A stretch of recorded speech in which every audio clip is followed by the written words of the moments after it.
So recently I got the chance to do Keiko with Hinano Tominaga sensei, who's a former member of the women's Japanese national kendo team, and she was actually on the women's team at WKC in 2018, and it was amazing. It was so cool. I was so excited as soon as we heard that she was coming to train with us, and she brought with her 2 university students. So I immediately was so stoked for the seminar. Hi, I'm Kenkichi Brennan, and I am a South African kendoka. I'm currently Nidan. I have represented South Africa in kendo at World Kendo Championships and multiple times at European Kendo Championships. I'm going to be taking you on this journey with me and showing you firsthand from my perspective what it's like to be a national team kendoka, and sharing my training, preparation, and my experiences along the way.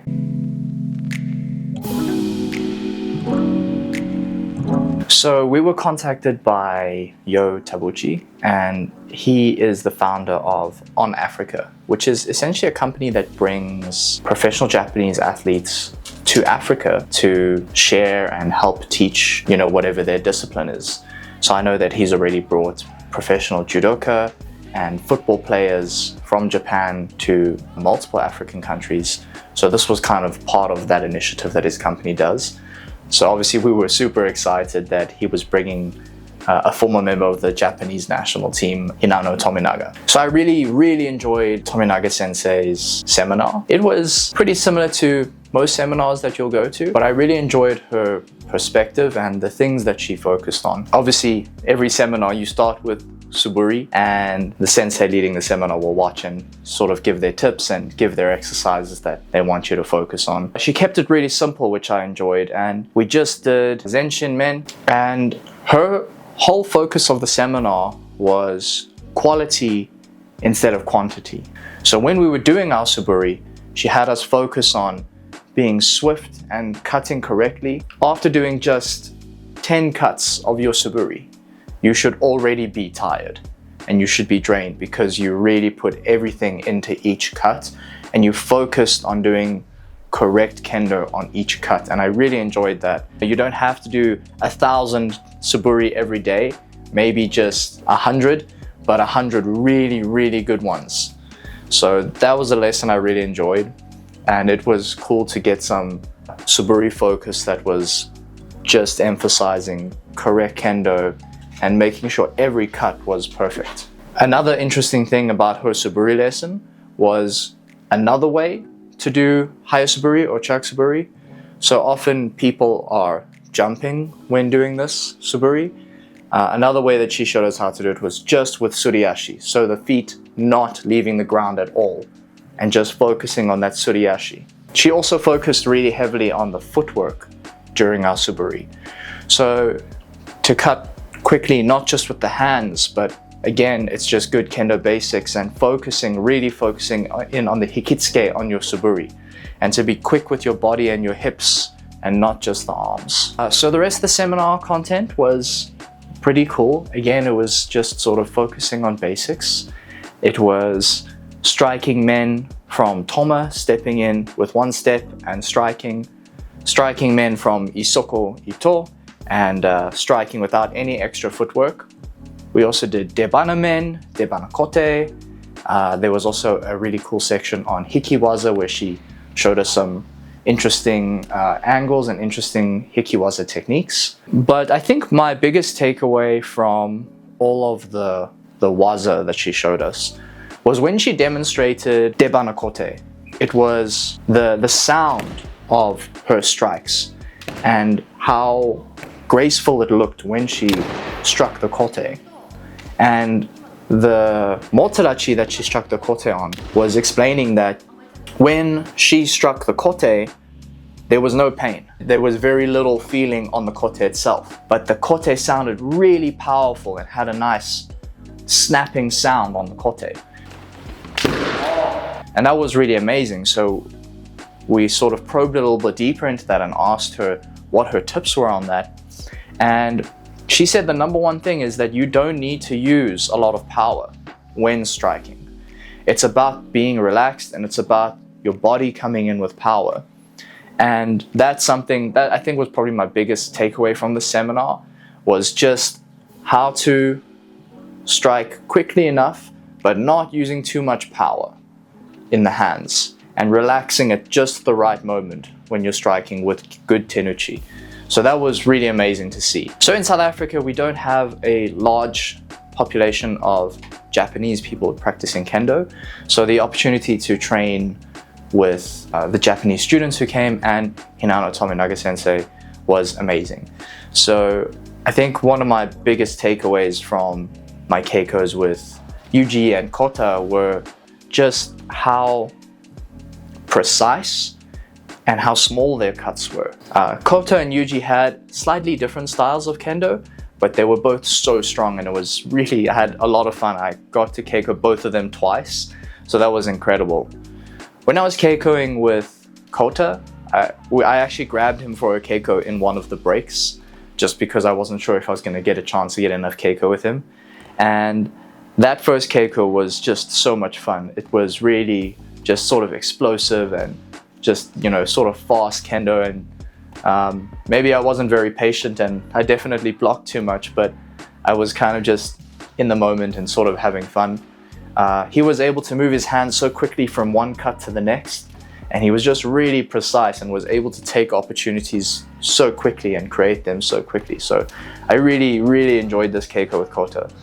And the second keiko was right at the end of the day. It was the last keiko. I definitely think he was pretty tired. I was definitely pretty tired, but we gave it our all, and I tried some different waza, tried some interesting things. But yeah, he definitely scored lots of ippon on me. So I'm coming away from those keikos with Kota with a lot of learnings, and definitely looking at how I can move my hands with more precision and less movement like he was in his keikos. I got to keiko Yuji twice as well, which was amazing. And his kendo style was a little bit different, and he was a little bit more composed and definitely more patient. And it was so interesting because he had a lot of pressure, but the moment when he stepped in was so subtle that he was able to step in with so little movement and just strike before you even knew it. So in my keikos with him, I really was trying to do a lot of Rinzuku waza and trying to do multiple strikes. And he was just able to deal with it so well with his footwork and with his hands. But he wasn't overly reactive. So if he did dodge or if he did block, it was only just enough. You know, if I did a kote men really quickly, he wouldn't like throw his hands up or move his whole body back. It would be just enough, just dropping his center of gravity and just putting his shinai in the way enough. So I really enjoyed that style of kendo where it was using just enough movement, just the right amount that you needed for the moment. I did manage to score maybe just one really nice men on him, and he gave me a nice nod, which was nice of him. But it was so much fun, and I learned so much from him, just about composure and how you put everything into the strike just at the last moment, or if you're going to evade, it's just at the last moment with just enough body movement to evade. My keiko with Tominaga sensei was unreal. Her kendo was so graceful and so beautiful, but was so overpowering at the same time.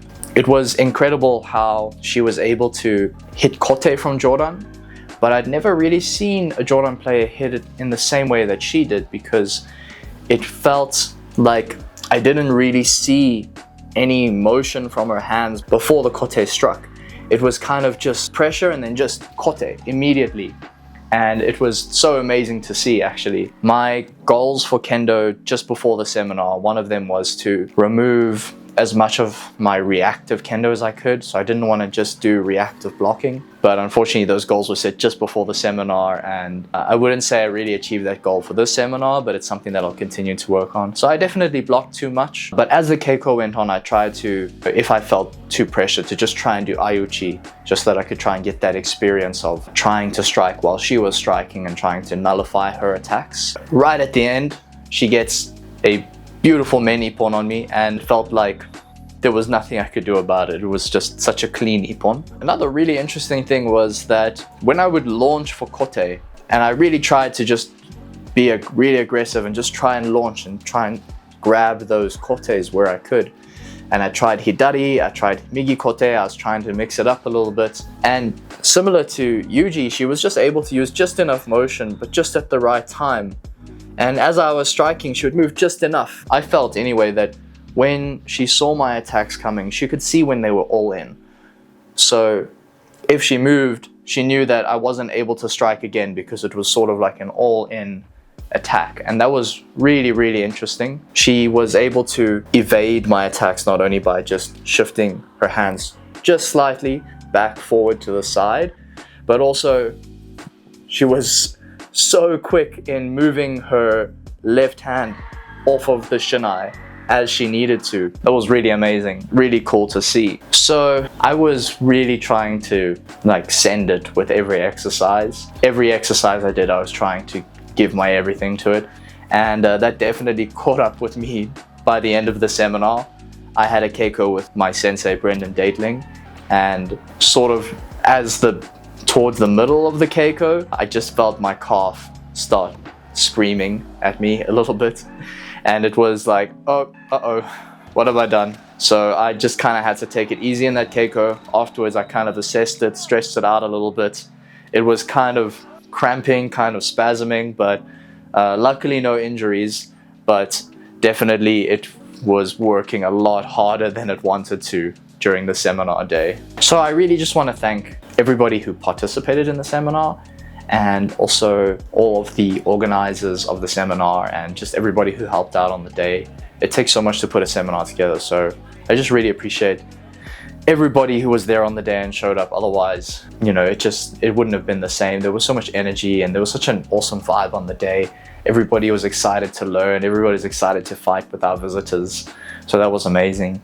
And then obviously a big special thank you to Yo Tabuchi and his company On Africa for helping us bring our Japanese delegation here. To Yuji and Kota, I'm really excited to keiko with you guys again. I hope we can keiko soon, and I'm gonna try and get much stronger so that I can give you guys a much better fight this time. And to Hinano Tominaga sensei, thank you so much. I really learned a lot from you, and yeah, I think my biggest takeaways from the seminar were quality over quantity, doing just enough at the right moments, and trying to relax at the right moment and not use too much power in my cuts.